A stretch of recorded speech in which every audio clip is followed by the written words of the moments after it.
75-এ যে মুজিব মুজিব 70-এর ইলেকশনের সময় 72-এর আগে, মানে 71-এর মুক্তি সংগ্রাম শুরু হওয়ার আগে ছিল, তার চরিত্র ছিল এক ভিন্ন প্রকৃতি। তিনি বাঙালি জাতীয়তাবাদের সংগ্রামে যথেষ্ট অবদান রেখেছেন। কিন্তু যখন পাকিস্তান আর্মি 25-26 রাতে মানে বাঙালিদের উপর, নিরীহ বাঙালিদের উপর শেখ সন্ত্রাসবাদ, অ্যাট্রোসিটি বলো, জেনোসাইড বলো চালালো, এবং যাতে লক্ষ লক্ষ হাজার হাজার শিশু, নারী, পুরুষ প্রাণ হারালো, ছাত্র জনতা কোনো কারণ ছাড়া। তারপর তখন সেই অবস্থায় আমাদের দেশের তথাকথিত বড় বড় জাতীয় নেতারা বিভিন্ন দলে, তাদেরকে কিন্তু কাউকে খুঁজে পাওয়া গেল না। তারা তখন তাদের নিজেদের জীবন বাঁচিয়ে যার যার মতো জায়গায় চলে গেলেন। মুজিব স্বয়ং পাকিস্তান আর্মির কাছে ধরা দিলেন এবং তাদের সাথে একটা বন্দোবস্ত করে তার পরিবারের ভরণ পোষণের দায়িত্ব আর্মির হাতে তুলে দিয়ে তিনি পাকিস্তানে পাড়ি জমান। ডাক্তার কামাল হোসেনের সঙ্গে যে দিয়েছিল major via media between Mujib and the army junta. তখন সেই দিশাহারা মানুষ বুঝতে পারছিল না বাংলাদেশে যে তারা কি করবে, তারা কোথায় যাবে, কিভাবে নিজের প্রাণ বাঁচাবে। সেই সময় চিটাগাঙ্গে থেকে ভেসে আসলো মেজর জিয়ার স্বাধীনতার ডাক। আমি তখন পাকিস্তানে চাকরিরত অবস্থা। সেই ডাকে দেশের লোক একটা আলোর রশ্মি দেখলো যে হ্যাঁ, আমাদেরকে এইভাবে মরণের হাত থেকে বাঁচার জন্য আমাদেরকে যুদ্ধ করতে হবে। Simple is that. আর সমস্ত দেশে সর্বপরিসরে লোক বিদ্রোহ, সেই মুক্তিযুদ্ধ সংগ্রামে ডাকে সাড়া দিয়ে মুক্তিযুদ্ধ গড়ে তুলব। আমরাও এখানে বসে থাকুন না, যারা পেরেছি, যাদের সাহস ছিল, যাদের দেশপ্রেম ছিল, যারা পাকিস্তানের আর্মি জান্তাদের নির্যাতন, নিষ্পেষণ, বৈষম্যমূলক আচরণের বিরুদ্ধে জানা ছিল, তারাও সেই সংগ্রামে যোগ দেন। অনেকেই পালিয়ে এসে জীবনের ঝুঁকি নিয়ে। আমি ছিলাম তাদের মধ্যে সর্বপ্রথম গ্রুপ লিডার, যে আরো দুজন আমার সাথীকে নিয়ে আমি এসে যুদ্ধে যোগ দেই। কোন বিবেকবান বাঙালি তখন যারা পাকিস্তানে চাকরি করতেন, তাদের পক্ষে নিশ্চুপ বসে থাকা সম্ভব ছিল না। তবে এটাও ঠিক, অনেকেই ঠিক বুঝতে পারছিল না যে কি হচ্ছেটা কি। কোনো খবর নাই, চিঠিপত্রের আদান প্রদান নাই, কোন রকম সংযোগ নাই। বিদেশি মিডিয়া, ভয়েস অফ আমেরিকা, তারপরে BBC, radio Australia, radio India, এই সমস্ত ওখান থেকে যা কিছু জানা যাচ্ছিল ওটা সম্পূর্ণ বিশ্বাসযোগ্য ছিল না। তারা তাদের মতো করে বলতে থাকে এবং আমরা শুনতে থাকি। তাই অনেকেই ঝুঁকি নিতে রাজি ছিলেন না। আর একটা সমস্যা ছিল, অনেকেই পরিবার সহকারে থাকতেন পশ্চিম পাকিস্তান। কারণ বউ বাচ্চা নিয়ে তো আর পালিয়ে যাওয়া সম্ভব না সবার পক্ষে। কিন্তু আমি ছিলাম তখন ব্যাচেলার। আমার সাথে যে দুজন সাহসী সহযোদ্ধা চলে আসে আমার ডাকে, তারা ছিলেন কর্নেল নূর চৌধুরী, তখন অবশ্য লেফটেন্যান্ট নূর চৌধুরী, আর লেফটেন্যান্ট মতিউর রহমান পরে দুজনই কর্নেল এবং রাষ্ট্রপতি, একজন মানে নূর রাষ্ট্রপতি। আমরা চলে আসি, এসে মুক্তিযুদ্ধে জয়েন করি। তো আমরা তিনজনই ছিলাম স্পেশালাইজড অফিসার।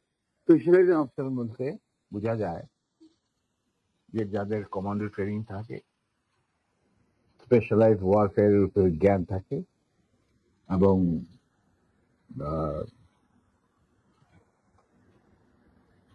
যারা যাদের ইন্টেলিজেন্স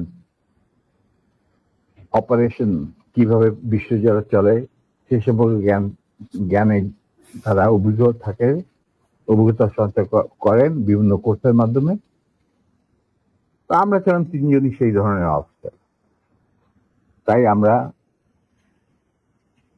জীবনের ঝুঁকি নিয়ে আল্লাহর নাম নিয়ে বেরিয়ে পড়ি এবং অতি সহজে দিল্লি পর্যন্ত পৌঁছে যাই। এবং সেখানে আমাদেরকে রিসিভ করা হয় সাউথ ব্লকে, মানে প্রাইম মিনিস্টারের অফিসে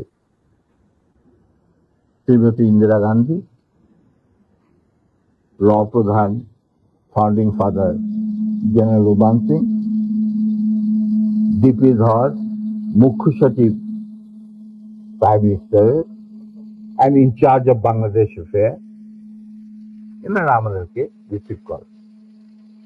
তারপর অনেক আলাপ আলোচনা, কিছুদিন ট্রেনিং, ব্রিফিং, পরে আমাদেরকে মুজিবনগর সরকারের কাছে হ্যান্ড ওভার করে দেওয়া হয় এবং আমাদেরকে দিল্লি থেকে নিয়ে আসার জন্য general Usmani, commander in chief মুক্তি ফৌজ, জনাব Tajuddin, prime minister of the provisional government, 7 দফা চুক্তি করার পর, আর ফরেন মিনিস্টার খন্দকার মুশতাক আহমদ, যিনি আমার বাবার ক্লাসমেট, তারা আসেন দিল্লিতে। এসে তাদেরকে ফর্মালি আমাদেরকে হ্যান্ড ওভার করে দেওয়া হয়। তারপরে আমাদের তিনজনের মধ্যে দুজনকে, আমাকে এবং মতিকে, অ্যাপয়েন্ট করা হয় as guerilla adviser to the sector commander. মানে 11টা সেক্টরের মুক্তিযোদ্ধাদের রিক্রুট করা, তাদের ট্রেন করা, তাদেরকে ইন্ডাক্ট করা, অপারেশন সব দায়িত্ব পড়ে আমাদের দুজনের উপর। এবং আমরা এই 11টা সেক্টরকে ভাগ করে নিই।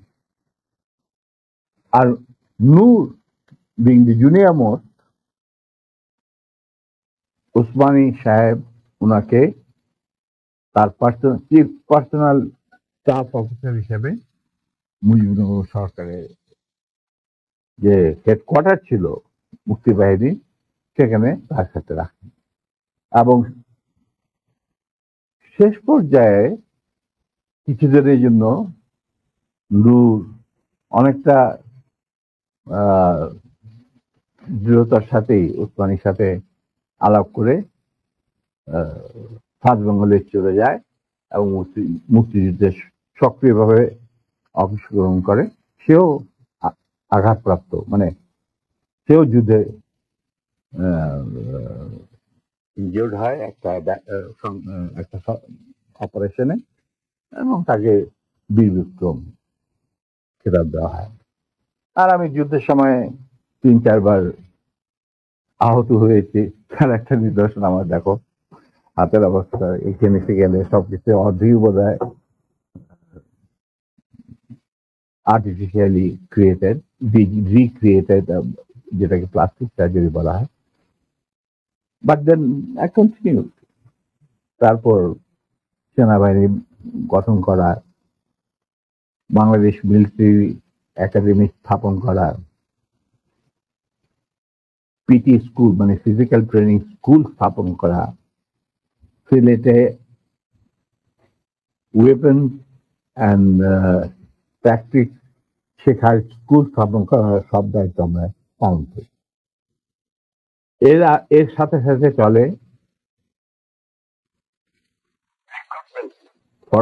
আর্মির যে 5টা ব্রিগেডের দায়িত্ব দিয়েছিল মুজিব, এই ব্রিগেড 5টা এবং বিমান বাহিনী নৌবাহিনীর জন্য রিক্রুটমেন্টের ইনচার্জ ছিলেন deputy chief of staff Ziaur Rahman. যদিও তিনি সিনিয়র ছিলেন, তাকে তো বানায়নি চিফ, তাকে তো অ্যাজ এ কর্নেল বের করে দিতে চেয়েছিল, কিন্তু পারেনি, আমাদের জন্যই পারেনি। আচ্ছা, যাই হোক, ওনার স্টাফ অফিসার হিসেবে দায়িত্ব পড়ে আমার উপর। আর আমি একাই আমার অন্যান্য সহযোদ্ধা কমান্ডারদের লিস্ট ওরা পাঠিয়ে যেত। আমি প্রায় 25,000 প্রাক্তন মুক্তিযোদ্ধা যারা আমাদের আন্ডারে চাকরি করেছে, মানে যুদ্ধ করেছে, তাদেরকে আমি আর্মিতে, এয়ারফোর্সে, মানে ডিফেন্স ফোর্সে, নেভি ইনক্লুডেড, নিয়োগ রিক্রুট করি। তারপর চাকরি করতে থাকি, চাকরি চলতে থাকে। এই হচ্ছে আমাদের স্বাধীনতা সংগ্রামের ছোট্ট সিনপসিস।